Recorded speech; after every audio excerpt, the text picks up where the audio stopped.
ये हिंदुस्तान सबका है, न तेरा है न मेरा है, ये हिंदुस्तान सबका है। न समझी गई ये बात तो नुकसान सबका है, न समझी गई ये बात तो नुकसान सबका है। मुहतरम सामईन किराम, स्टेज पे बैठे हुए इलाके के मुक़्तदर उलमाए किराम और मुख्तलिफ जिहाद से दीनी खिदमात की रोशनी सप्लाई करने वाली अजीम शख्सियत इस वसी व अरीज़ पिंडाल में ताहद नजर बैठने वाले सामईन की हैसियत से इस इलाके के तमाम खयूर अहले इस्लाम साथियों, खड़े ताहद नजर नौजवान हजरात, बगैर किसी कीलो काल के और बगैर किसी पसो पेश के मैं आपसे कन्विंस और बातें करना शुरू करूं, इससे पहले कि आप तमाम हजरात को ये पैगाम दूं कि जितने भी अहबाब मेरी निगाहों के सामने खड़े नजर आ रहे हैं, अगर हमने आपके लिए बगैर किसी मुतालबे की शर्त पे ये कुर्बानी दी है, बिहार की सरजमी से इस सर्द हवाओं के लपेट में बाइक पर बैठकर आने की जहमत गवारा की है, तो आपसे भी इल्तिजा कर रहा हूं कि इस बंदे नाचीज की छोटी सी आवाज पर लब्बैक कहते हुए, मोहब्बत का सबूत देते हुए, नौजवानों जहां हो वहीं बैठ जाओ, जहां हो वहीं बैठ जाओ, मान जाओ, मानने में खैर है। जो खड़े हैं वहीं बैठ जाएं। प्लीज मेरी इस बात को माने और जो जहां खड़े हैं आप बैठ जाएं। आपसे हम्बल रिक्वेस्ट है और गुजारिश है कि आप जहां खड़े हैं वहीं बैठ जाएं। 2 मिनट हमारी ये बातें होंगी इंशाअल्लाह उल अज़ीज़, और इसके बाद एक आली मर्तबत मुक़र्रिर और खतीब हजरत मौलाना अब्दुल्ला सालिम रफीक दर्स की तशरीफ आवरी हो जाएगी इंशाअल्लाह उल अज़ीज़, और आप तमाम अहबाब उनके कीमती बयानात से मुस्तफीज होकर अपने घरों को वापस होंगे।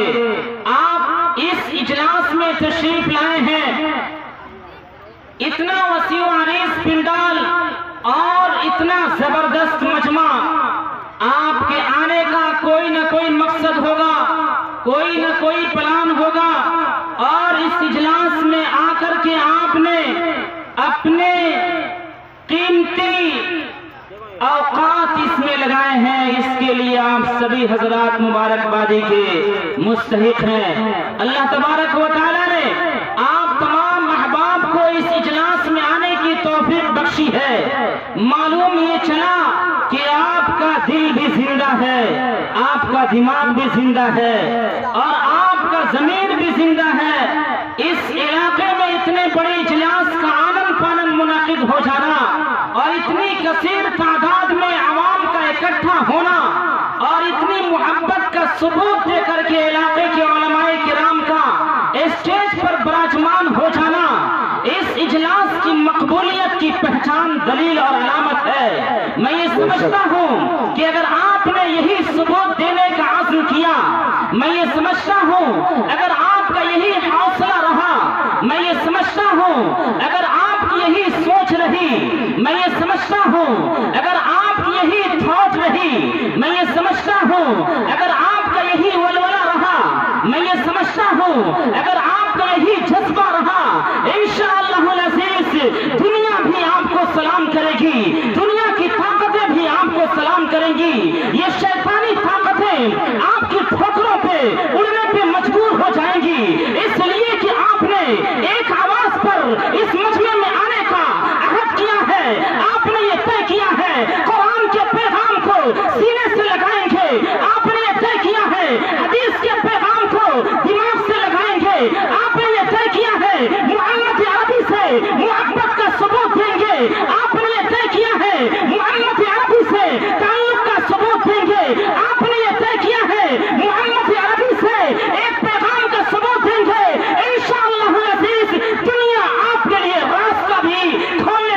दूर हो जाएगी इंशाअल्लाह रहमान। इन तमाम जावियों के पेश नजर हमने आपके सामने एक आयत की तिलावत की है, वला तहिनु वला तहज़नु व अंतुमुल आलौना इन कुंतुम मुमिनीन। इस आयत के रेफरेंस से रब्बुल आलमीन, इस कायनात का बानी, इटर्नल सुप्रीम पावर, इस कायनात का हाकिम, इस कायनात का फाउंडर, इस दुनिया का क्रिएटर आपसे मुखातब होकर के ये अर्ज कर रहा है, आपको तसल्ली दे रहा है, आपको ये पैगाम दे रहा है। इन हालात में, भारत के इस माहौल में अहले ईमान को पैगाम दे रहा है, अहले इस्लाम को पैगाम दे रहा है, मोहम्मद अरबी के दीवानों को पैगाम दे रहा है, मोहम्मद अरबी के गुलामों को पैगाम दे रहा है, मोहम्मद अरबी के शैतानियों को पैगाम दे रहा है, मोहम्मद अरबी के चाहने वालों को पैगाम दे रहा है। अगर तुम थक कर बैठ गए हो, थकने की जरूरत नहीं है। अगर तुमने हार मान ली है, हार मानने की जरूरत नहीं है।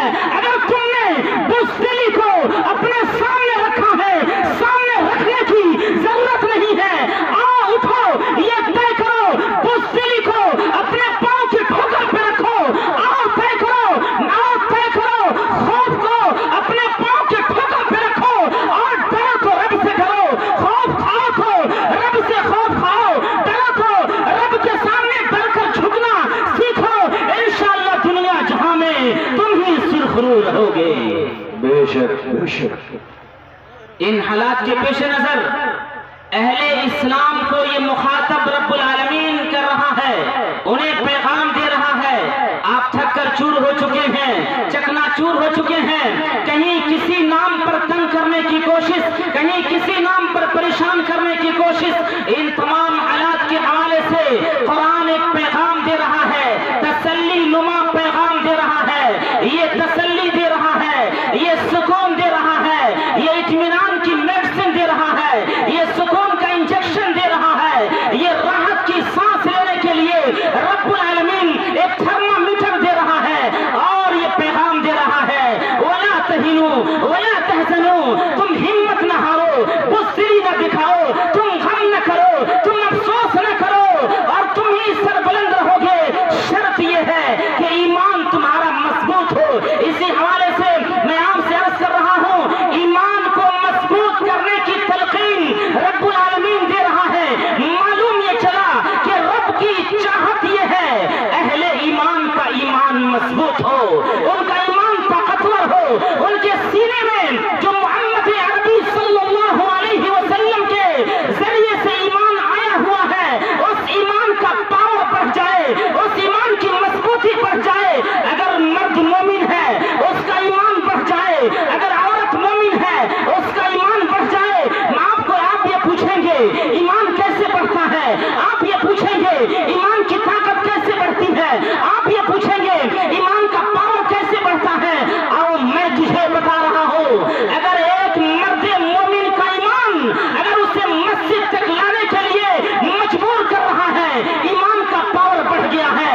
एक मर्द मोमिन का ईमान ये कह रहा है ज़िना हराम है, मर्द मोमिन नौजवान मुसलमान ज़िना को लात के नीचे रख रहा है। एक मर्द मोमिन समझ रहा है सूद हराम है, इसको अपने पांव के ठोकर पे रख रहा है। एक मर्द मोमिन ये समझ रहा है कि पड़ोसियों को सताना हराम है, चाहे पड़ोसी मुस्लिम हो या गैर मुस्लिम हो, चाहे पड़ोसी हिंदू हो या के बुद्धिस्ट हो, चाहे पड़ोसी सिख हो या के ईसाई हो, चाहे पड़ोसी किसी मजहब को फॉलो करता हो, किसी धर्म को मानता हो, अगर वो पड़ोसी है याद रखो उस पड़ोसी को सताना हराम है। जिस मुसलमान का ईमान इस बात को मानने पे मजबूर कर दिया, उसके ईमान का पावर बढ़ा हुआ है। और जिस मुसलमान का नौजवान कहीं जुआ पर है, कहीं शराब पे है, कहीं कहीं सट्टों पर है, कहीं बाइक नशा करके दूसरों की बच्चियों की इज्जतें तार तार करने पे तुला हुआ है, याद रखो मैं किसी कीमत पर उसे मर्द मोमिन मानने के लिए तैयार नहीं हूँ, किसी कीमत पर मोहम्मद अरबी का दीवाना मानने के लिए तैयार नहीं हूँ, किसी कीमत पर मोहम्मद अरबी का गुलाम मानने के लिए तैयार नहीं हूँ।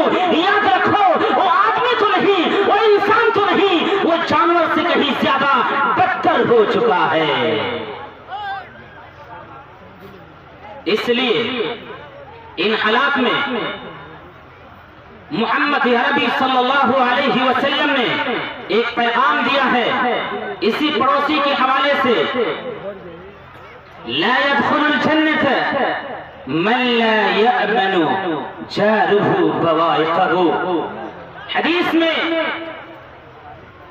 ये कहीं से इसका डिफिनेशन और इसके मानी और इसके तराजिम में कहीं ये नहीं लिखा हुआ है कि पड़ोसी मुसलमान ही हो। यहां पड़ोसी की कोई तशरीह नहीं की गई है, सिर्फ ये कहा गया है बवाइक़हु, जारुहु उसका पड़ोसी, जिसका पड़ोसी उसकी शरारत से, उसकी गंदी हरकतों से, उसके नापाक साजिशों से, उसके शैतानी मक्कारी और अय्यारी से, उसके फरेब से, उसके धोखा से, जिसका पड़ोसी सेफ ना हो, महफूज ना हो, वो शख्स लाख ईमान वाला होने का दावा करे, जन्नत में उसकी एंट्री नहीं हो सकती है, नहीं हो सकती है। इसीलिए क्लियर इस हदीस में साफ कहा गया है कि जिसका पड़ोसी शरारत से महफूज ना हो, वो घरचे अपने आप को मोमिन कहे, लेकिन जन्नत में उसका दाखिला नहीं हो सकता है। और दूसरी हदीस में साफ लफ्जों में आका फरमाते हैं, खुदा की कसम वो शख्स मोमिन नहीं, खुदा की कसम वो शख्स मोमिन नहीं, खुदा की कसम वो शख्स मोमिन नहीं जिसका पड़ोसी उसकी शरारत से महफूज न हो। बेशक इस हदीस के दायरे में, इसके सर्किल में हमें ये बात समझ में आती है कि जो मुल्क भारत के हालात और मुल्क हिंदुस्तान के हालात को जिस तरह से बिगाड़ने की पूरी कोशिश की जा रही है और ये दर्शाया जा रहा है कि इंसान के अंदर से इंसानियत निकल जाए, मैं आपको ये पैगाम दूं साफ लफ्जों में कि चीनी का काम है मिठास प्रोवाइड करना, नमक का काम है नमकीनी प्रोवाइड करना। ये काम है कि नहीं है? अगर गुड़ मिठास प्रोवाइड न करे, अगर चीनी हलावत प्रोवाइड न करे, अगर नमक नमकीनी प्रोवाइड न करे, उससे कोई यूज करेगा? उसे कोई खरीदेगा? नहीं खरीद सकता है, उसकी कीमत नहीं लगेगी, उसे रद्दी की टोकरी में डाल दिया जाएगा, उसे फेंक दिया जाएगा। ठीक इसी तरह से याद रखें, एक आदमी है, महज आदमी है, लेकिन जो सबसे बड़ी क्वालिटी आती है उस आदमी की, वो इंसान और इंसानियत है।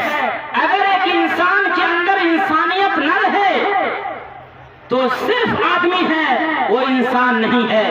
इंसान उसे कहते हैं जिसके अंदर रहम का जज्बा हो, जिसमें शफकत का मादा हो, जिसमें किसी का इकराम करने का जज्बा छुपा हुआ हो, किसी के एहतराम करने का हुनर जानता हो, उसे इंसान कहते हैं। चाहे याद रखे, भारत की पटरी बगैर रहम के नहीं चल सकती है, भारत की ट्रेन बगैर हमदर्दी के नहीं चल सकती है, ये भारत की जनता बगैर आपसी प्यार के नहीं चल सकती है। याद रखें, चाहे हिंदू हो के मुस्लिम हो, चाहे सिख हो के ईसाई हो, अगर दूसरे के इकराम का जज्बा खत्म हो जाएगा, दूसरे के एहतराम का जज्बा खत्म हो जाएगा, दूसरे के रिस्पेक्ट का जज्बा खत्म हो जाएगा, तो आदमी तो रहेंगे लेकिन इंसान नहीं रहेंगे। याद रखें, हमें इसी पैगाम को आम करने की जरूरत है। और जब हम समझ जाएंगे कि बुज़दिली कुफ्र है, जब हम जान जाएंगे नाउमीदी कुफ्र है, रब से लौ लगाएंगे, रब से ताल्लुक कायम करेंगे, तो हम जहां कहीं भी रहेंगे इंसानियत के पैगाम को आम करेंगे। हम जिस खित्ते में रहेंगे, जिस गांव में रहेंगे, हमारा पड़ोसी हिंदू होगा,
अपनी प्यास बुझाने का मौका मिल जाएगा इंशाअल्लाह। बताओ मिलेगा कि नहीं मिलेगा? इसलिए इन हालात में मैं अहले इस्लाम के नौजवानों से गुजारिश कर रहा हूं कि आप नौजवान हैं, अल्लाह तबारक व तआला ने आपको नौजवानी की नेमत से नवाजा है। आप में से बड़े बूढ़े हैं, बुजुर्ग हैं, वो आखिरी उम्र में जा रहे हैं। याद रखें, मौत का कोई ठिकाना नहीं है, मौत का कोई वक्त मुतय्यन नहीं है, मौत की कोई तारीख नहीं है। पहले बाप और बेटा, तब तो पोता आता है। आने की तरतीब है लेकिन जाने की तरतीब नहीं है। आने की तरतीब तो है, पहले बाप आता है, तब बेटा आता है, तब पोता आता है। ये आने की तरतीब है लेकिन जाने की कोई तरतीब नहीं है। हम मुसलमान हैं, मरेंगे तो इसी भारत की मिट्टी में दफन होकर के छुप जाएंगे। हिंदू भाई को भी मरना है, और मरेंगे भी, उनको भी हवाओं में उड़ जाना है। लेकिन याद रखें, मरना सबको है। जब मरना सबको है, रब के दरबार में जाना सबको है। किसने कहा है कि तुम दूसरे का अपमान करो? किसने कहा है तुम दूसरे का दिल दुखाओ? किसने कहा है तुम दूसरे के महापुरुष का अपमान करो? ये किसने कहा है? मजहब नहीं सिखाता आपस में बैर रखना, मजहब नहीं सिखाता आपस में बैर रखना। हिंदी है हम, वतन है हिंदुस्तान हमारा। हिंदी है हम, वतन है हिंदुस्तान हमारा। ये हिंदुस्तान सबका है, न समझी गई बात तो नुकसान सबका है। इसलिए ऐ नौजवानों, आओ तुम ये तय करो, आओ तुम ये इरादा करो, तुम मुस्लिम नौजवान हो, तुम किसी और के गुलाम नहीं, तुम मोहम्मद अरबी के गुलाम हो, तुम किसी और के नाम लेवा नहीं, तुम मोहम्मद रसूलुल्लाह के नाम लेवा हो। इसलिए उठो, ये तय करो, हम जहां कहीं भी रहेंगे एक मोहम्मद अरबी का गुलाम होने का सबूत पेश करेंगे। करेंगे इंशाअल्लाह, करेंगे सारे लोग, करेंगे। इस मजमे का हर आदमी सबूत पेश करेगा। कैसे सबूत पेश करेंगे, कैसे करेंगे? तमाम उलमा यहां बैठे हुए हैं। 500, 200 या 600 बाराती ले जाकर के सबूत पेश करेंगे। क्या बात कही मौलाना ने, गौर करो भाई। कैसे सबूत पेश करेंगे? 2.5 लाख, 2 लाख, 5 लाख बड़ी बड़ी गाड़ियां लेकर के सबूत पेश करेंगे। किसी की बच्ची के बाप के दिल पर बुलडोजर चला करके सबूत पेश करेंगे। किसी का घर उजाड़ करके सबूत पेश करेंगे। कैसे करेंगे? तुमने समझा ही नहीं, हालात बदल सकते थे। तुमने समझा ही नहीं, हालात बदल सकते थे। तुम तो ठहरे ही रहे झील के पानी की तरह, दरिया होते तो बहुत दूर जा सकते थे। इसलिए आप समझिए, शिकवा है मुझे, किसी और से नहीं, आपसे शिकवा है, किसी और से नहीं है। ये हमें नौजवानों से शिकवा है, हमें माँ और बहनों से शिकवा है, उम्मत की बेटियों से शिकवा है, और बुजुर्गों से शिकवा है, नौजवानों से शिकवा है।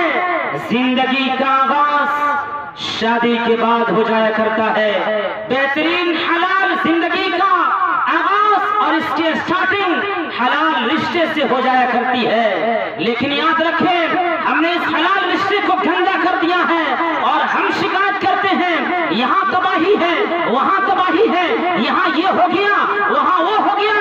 ज़हरल फसाद फिल बहरी वल बहरी बिमा कसबत ऐदिन नास।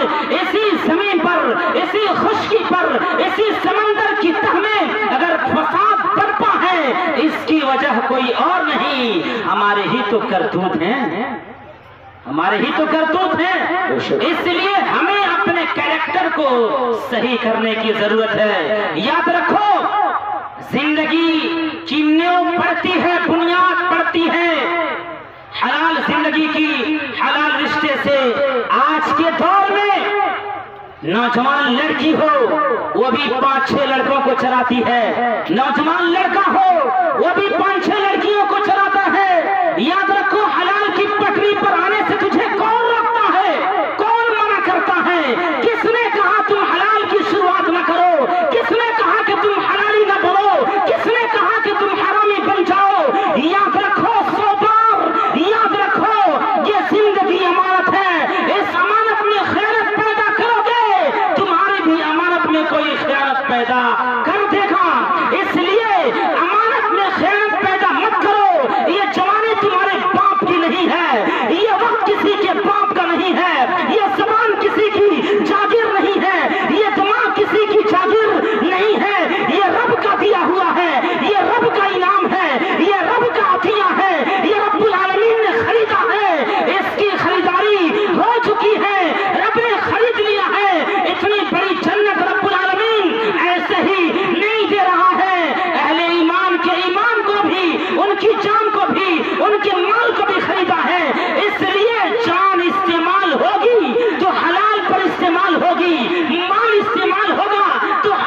रब्बुल आलमीन से डरेगी और उसी के खौफ में रब्बुल आलमीन से मुलाकात का शौक और उसकी तमन्ना पैदा करेगी।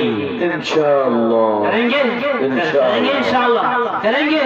शायद कि मेरा वक्त ज्यादा हो चुका और ये आखिरी मेरा वक्त चल रहा है, इसलिए इन तमाम हालात के हवाले से मैं आपसे मुख्तसरन ये अर्ज करूं कि आप उठें, अपने बच्चों को दीन की तालीम से डेकोरेट करें, उन्हें दीन की तालीम और अच्छा एजुकेशन, एक ऐसी तालीम जो रिश्तों के फर्क को बता सके, एक ऐसी तरबियत जो हर माँ बाप के जिम्मे जरूरी है, ये हर माँ बाप की जिम्मेदारी है। ऐसी तरबियत का हथियार दो, ऐसी तरबियत का बम बारूद दो जिन्हें हथियार की जरूरत नहीं, बम बारूद की जरूरत नहीं। मुल्क भारत में मोहब्बत के बारूद की जरूरत है, मुल्क भारत में अच्छी तालीम के हथियार की जरूरत है, मुल्क भारत में एक दूसरे के एहतराम के हथियार की जरूरत है। जब ऐसा कलम इन्हें दोगे, ऐसी तालीम इन्हें दोगे, ऐसी नस्ल तैयार करोगे तो ये नस्ल शराब को भी छोड़ेगी, ये नस्ल जुआ को भी छोड़ेगी, ये नस्ल सट्टा को भी छोड़ेगी, ये नस्ल स्मोकिंग को भी छोड़ेगी, ये नस्ल नाजायज ताल्लुकात को भी छोड़ेगी और ये नस्ल दूसरों के लिए एग्जाम्पल बनेगी, मिसाल बनेगी, ऐसी मिसाल बनेगी, ऐसे नौजवान तैयार होंगे जिन नौजवानों की सरपरस्ती में, उनकी रहनुमाई में ये गांव भी तरक्की करेगा, मुल्क भारत भी तरक्की करेगा, हिंदुस्तान भी तरक्की करेगा। ऐसी लीडरशिप तैयार होगी जो मुल्क भारत की डूबती नैया को साहिल पर ले जा करके थमने पे मजबूर कर देगी। इसलिए उठो नौजवानों, मैं देर तक हायल होना नहीं चाह रहा हूँ। ऐ मेरी कौम के नौजवानों, तुझसे ये सदा लगा रहा हूँ। ऐ नौजवानों, ऐ बूढ़ों, ऐ बुजुर्गों, वक्त बहुत हो चुका है, अब तो उठो। ये मस्जिदें बुला रही हैं, ये आज़ान बुला रहे हैं, ये गुंबदें बुला रही हैं, ये मस्जिदें दावत दे रही हैं। अगर हमने आज भी गफलत की चादर तान करके सोते रहे, कल मस्जिद के दरवाजे पे खड़े होंगे, वहां से भगा दिया जाएगा।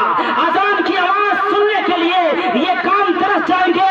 हमने अजान की बेहुरमती की, हमने लाउड स्पीकर का ध्यान नहीं दिया तो ये उतरने पे मजबूर हो गए। इशारा कर रहा हो, इसलिए तुम जानते हो रब्बुल आलमीन का पैगाम है, रब बुला रहा है अपने दरबार में। नौजवान तू कहाँ जा रहा है? तू किसी और का नहीं, तू शैतान का नहीं, तू मेरे मोहम्मद अरबी का दरबारी है, तू मोहम्मद अरबी का गुलाम है, तू मोहम्मद अरबी का शहदाई है। उठ नौजवान, तुझसे दुनिया के हालात बदला करते थे, आज नौजवान को क्या हो गया? अपनी जिंदगी में खोल लगा रहा है, अपनी माँ की कदर नहीं, अपने बाप की कदर नहीं, अपनी बहना की कदर नहीं, अपने पड़ोसी की कदर नहीं, अपने से बड़ों की कदर नहीं।